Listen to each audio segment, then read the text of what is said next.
Assalamualaikum warahmatullahi wabarakatuh.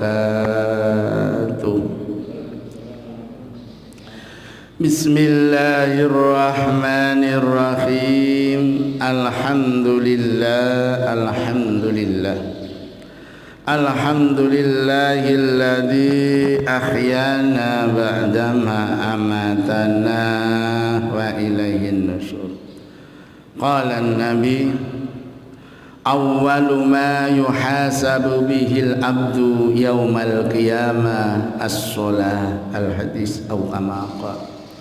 Bapak Ibu jamaah subuh rahimakumullah. Pesan dari baginda Nabi, awwalu ma yuhasabu bil abdu yaumal qiyamah as-shalah. Pertama dihisab, pertama diminta pertanggungjawaban, pertama dihitung oleh Allah amal ibadah umat manusia adalah amalan ibadah sholat. Bila sholatnya baik, maka yang lain akan ikut baik.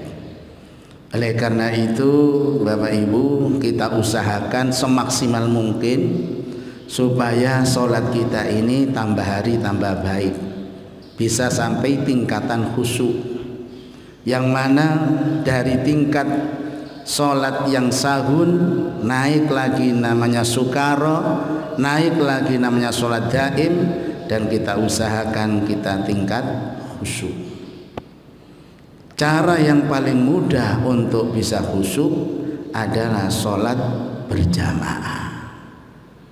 Cara yang paling mudah untuk bisa sholat khusyuk adalah sholat yang dilakukan secara berjamaah. Orang yang melakukan sholat berjamaah pasti khusyuk. Mengapa pasti khusyuk? Karena dijamin Nabi minimal 25 derajat, rata-rata 27 derajat, dan maksimal 50 derajat. Ini sholat berjamaah. Nah, pagi ini kita bahas tentang tingkatan pahala sholat berjamaah 5 waktu itu mana yang paling tinggi. Nah, ini supaya kita tahu tingkatan pahala sholat berjamaah.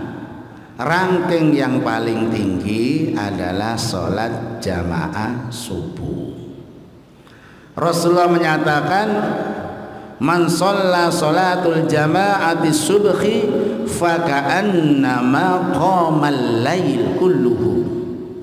Siapa yang bisa sholat berjamaah subuh, maka selain dapat 50 derajat, dapat pahala qamal lailu kulluhu, seperti orang yang sholat tahajud semalam suntuk. Jadi sholat berjamaah subuh itu selain dapat 50 derajat, dapat tambahan pahala seperti sholat tahajud kulluhu semalam suntuk. Makanya berat sholat jamaah subuh itu. Hanya orang pilihan yang bisa bangun sholat jamaah subuh. Itu tingkat tertinggi yang pertama. Tingkat yang kedua, pahala sholat berjamaah diraih oleh sholat jamaah isya. Rasulullah menyatakan, man sholla sholatul jama'atul isya faka'annama qama nisful lail.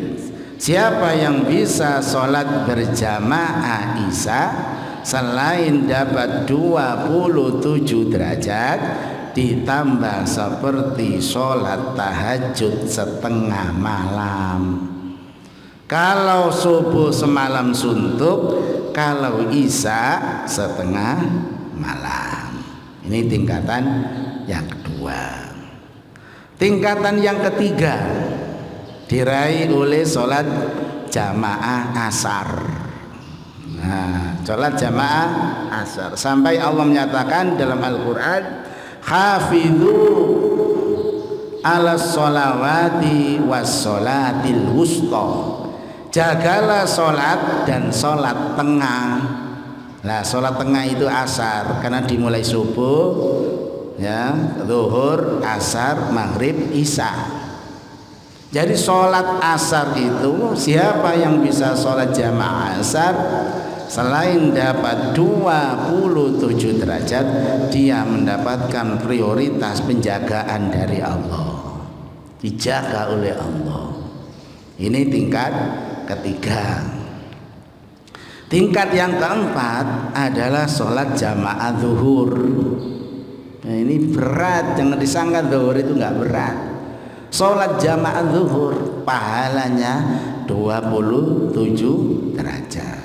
Dan tingkat yang terakhir adalah sholat jamaah maghrib. Ini rata-rata anak kecil saja bisa maghrib ini, karena sudah selesai aktivitas mandi, sholat maghrib. Makanya kalau maghrib pasti jamaahnya banyak, itu pahala yang paling sedikit. Tapi untuk sholat jamaah ini kadang-kadang saudara-saudara kita belum menyadari, dianggap cuek, suruh sholat jamaah. Subuh jamaah katanya ketiduran, alasannya subuh ketiduran. Suruh jamaah zuhur di perkantoran, di pekerjaan, tak iso. Sholat jamaah asar di perjalanan, gak iso maneh. Sholat jamaah maghrib kecapean, mari teko kerja. Suruh sholat jamaah isya ketiduran. Ya kapan jamaahnya? Subuh ketiduran, zuhur di perkantoran, asar di perjalanan, maghrib kecapean, isya ketiduran. Ya gak pernah jamaah. Nah ini, jadi mari kita jaga betul sholat khusyuk dengan cara sholat berjamaah, walaupun hanya 2 orang. Kalau ketinggalan di masjid, umpama ada keperluan keluarga, nanti dengan istrinya, dengan anaknya. Kalau di kantor dengan teman-teman sekantornya, carilah 1 orang untuk menjaga sholat berjamaah. Kita jaga supaya sholat kita khusyuk. Kalau sholat kita khusyuk, hidup kita apa? Qad aflahal mu'minuna alladzina hum fi sholatihim khashi'un. Pasti bahagia dunia akhirat orang itu yang mana sholatnya khusyuk. Untuk bisa sholat khusyuk maka usahakan berjamaah. Jangan sampai seperti saudara-saudara kita yang cuek dengan sholat berjamaah dengan berbagai alasan. Subuh ketiduran, zuhur di perkantoran, asar di perjalanan, maghrib kecapean, isya turu maneh. Wis jamaah blas, sholat sendiri ya kadang-kadang nggak bisa konsentrasi. Mudah-mudahan kita diberi kekuatan oleh Allah untuk bisa menjaga sholat berjamaah. Amin Allahumma amin. Demikian Bapak Ibu kajian pagi ini. Mari kita tutup kaji kita dengan doa kafaratul majlis. Subhanakallahumma wa bihamdika asyhadu an la ilaha illa anta astaghfiruka wa atubu ilaik. Alhamdulillahi rabbil alamin. Alhamdulillahi rabbil alamin. Alhamdulillahi rabbil alamin. Assalamualaikum warahmatullahi wabarakatuh.